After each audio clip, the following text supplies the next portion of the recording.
este é o Momento Papo de Mãe. Um bebê ou uma criança com epilepsia.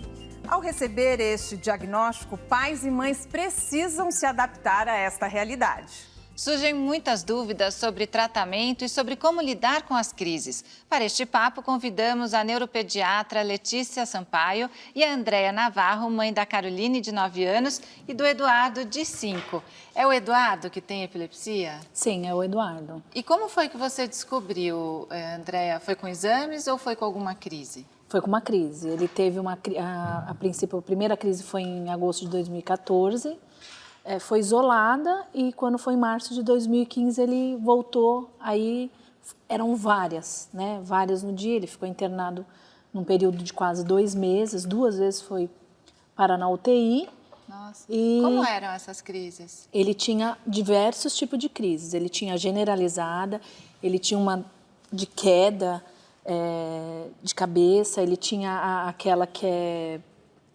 Como que chama aquela que é parada, doutora? Ausência? Isso, crise de ausência.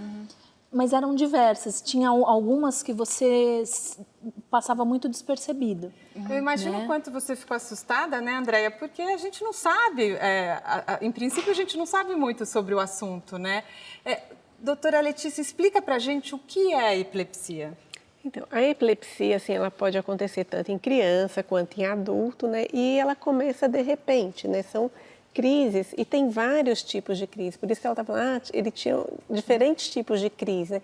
Tem uma que é só ausência, que a criança dá só uma desligada, então essas vezes até as pessoas demoram para perceber, né? Aí todo mundo está acostumado com a crise generalizada, aquela que cai, se bate, mas tem umas que às vezes só fica parada com o olhar perdido. Então a epilepsia são essas crises epiléticas recorrentes, né?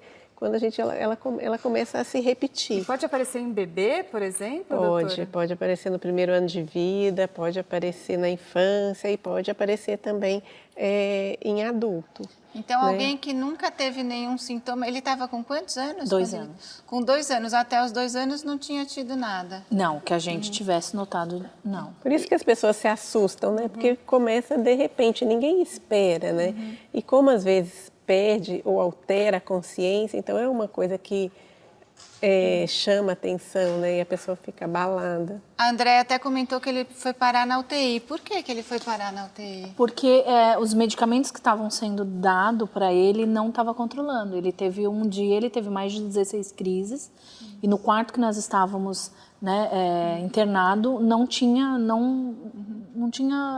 como cuidar dele, né?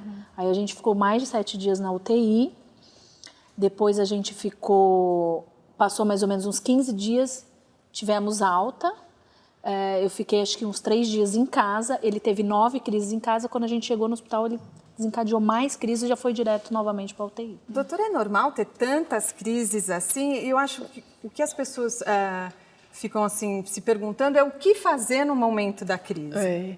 Então, porque pode ser que aconteçam muitas, igual aconteceu com ele, e elas podem ser, a gente chama esporádica, acontecer de vez em quando. Mas na hora da crise, na verdade, todo mundo fala, tem que segurar a língua, que a língua enrola. Não existe isso de segurar a língua.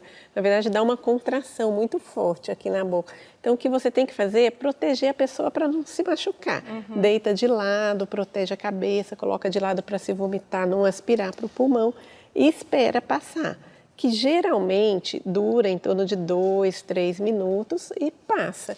Agora, aquelas que se prolongam, que você precisa preocupar de levar mais rápido num pronto-socorro. Mas na hora de uma crise, existe algum risco, além desse risco de se machucar, ou risco de asfixiar, existe isso? Então, pode até acontecer, mas é muito raro você ter isso, porque o que acontece? A respiração, ela diminui. Então, a pessoa pode ficar cianótica, roxinha, sabe? Então, a pessoa acha que está asfixiando, mas ela volta rapidamente. Então, é difícil acontecer alguma coisa mais grave, como uma morte durante uma crise. O seu filho foi para o hospital essa vez, ele teve que ir outras vezes, vocês conseguiram controlar as crises? Quando nós fomos internados pela primeira vez, a gente ficou em torno mais ou menos de uns 51 dias internado. Nossa. Aí nessa fase ficamos uma semana na UTI e depois eu pedi a alta porque eu já não... eu via que o que estava acontecendo com ele eu já conseguia tratar. Estava muito difícil ficar, estava ficando insustentável ficar dentro, né, do hospital com ele. Aí eu pedi a alta numa quarta-feira, numa segunda ele voltou. Foi quando ele voltou novamente direto para a UTI. E quando ele teve a primeira crise, como é que você foi descobrir o diagnóstico? O que é que ele tinha? Foram feitos exames? O que foi? Então, na verdade, os 2 meses que a gente ficou internado, foi dado como uma suspeita de síndrome de Duzi, pela característica das crises que ele tem, que são de diversos tipos, que eu e acredito que muitas mães não saibam. A gente só pensa na generalizada, que é o que todo mundo conhece. E ela abrange muito mais que isso, ela tem muitas crises, muitos tipos mesmo. Então, aí foi quando eu consegui passar com a equipe da doutora Letícia, foi quando a gente conseguiu fazer o controle da epilepsia dele.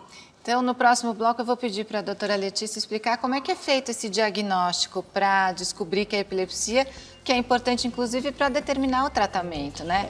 No próximo bloco, então, continua a nossa conversa. Fique com a gente aqui no Momento Papo de Mãe.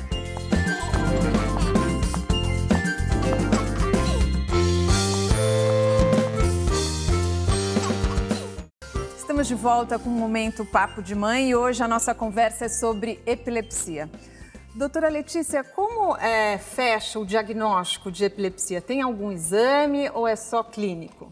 Então, primeiro a história clínica, que é uma coisa muito importante, né? Então, o quadro clínico, a história, às vezes só com a história você consegue fechar o diagnóstico. E tem os exames complementares, né? Que o eletroencefalograma é um exame muito importante, porque no eletroencefalograma a gente vai ver o tipo de descarga, onde está essa descarga, né? Porque é no cérebro que acontece. É no cérebro, né? Então, o eletroencefalograma é como se fosse um exame funcional, você está vendo a função, as ondas cerebrais. Às vezes, só com o eletroencefalograma a gente já consegue fazer o diagnóstico. E às vezes a gente precisa também de uma neuroimagem, né? uma ressonância magnética, onde você vai ver a formação do sistema nervoso central. E dá para saber o que provoca a epilepsia? Então, a epilepsia tem diferentes etiologias, diferentes causas, né? No caso dele, a gente acredita que seja uma doença genética, uma alteração genética que você não vai detectar, por exemplo, numa ressonância de crânio, né? E às vezes nem num exame genético detalhado por enquanto. Pode ser, por exemplo, uma malformação do sistema nervoso central, que aí você vai ver numa ressonância. Pode ser uma sequela de um AVC que a criança tem apresentado, ou às vezes dentro da barriga da mãe mesmo, logo ao nascimento, uma sequela de uma meningite que tenha tido anteriormente. E pode ser essas que a gente chama do desenvolvimento, né, da imaturidade do sistema nervoso central da criança, que essas vão desaparecer geralmente com a idade. Andréia, como é que está o tratamento do Eduardo hoje e as crises? Ele está sem crise? O Eduardo, quando a gente chegou até a equipe da doutora Letícia, ele tomava quase 20 comprimidos diário, entre calmante e convulsionante, né? E ele, quando eu entrei na equipe da doutora, eu fui sem chão, eu já não tinha mais o que... E foi quando a doutora me apresentou a dieta cetogênica.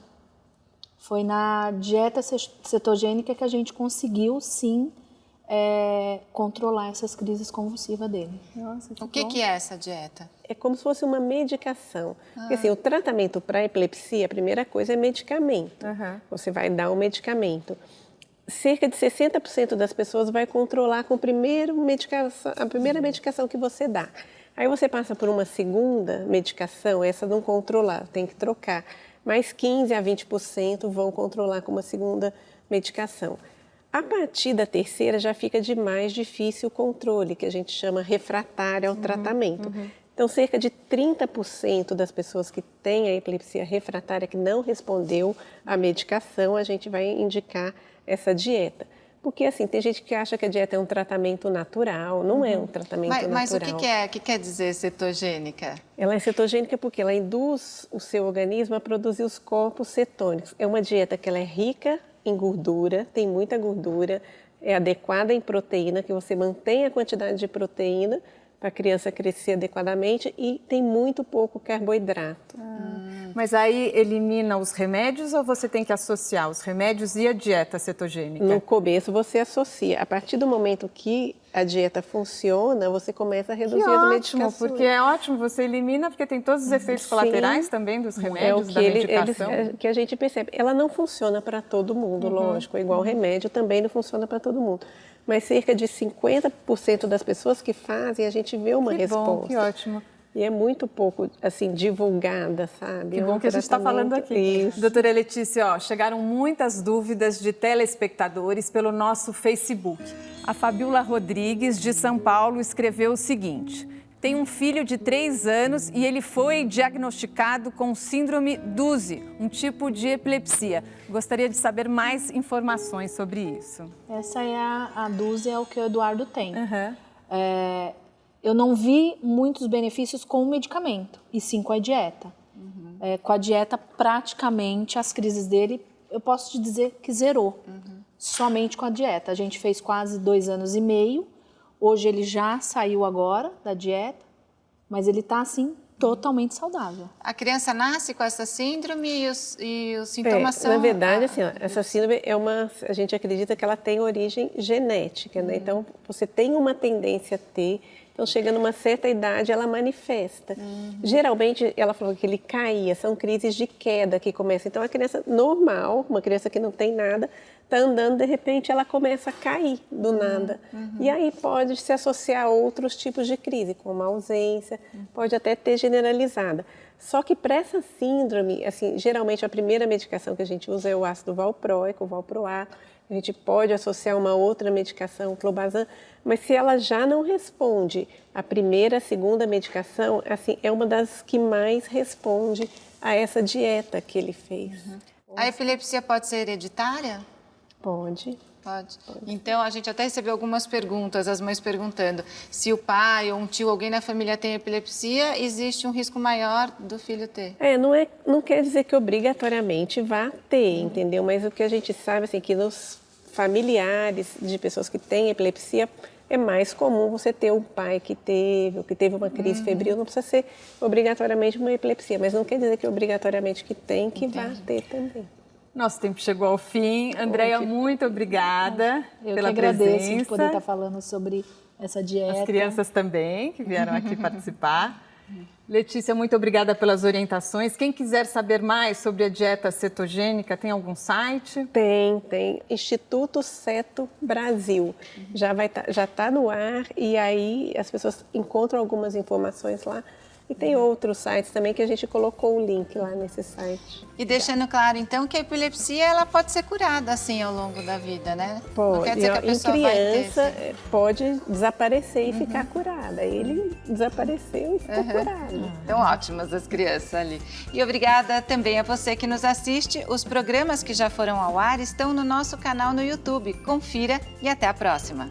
Até, tchau!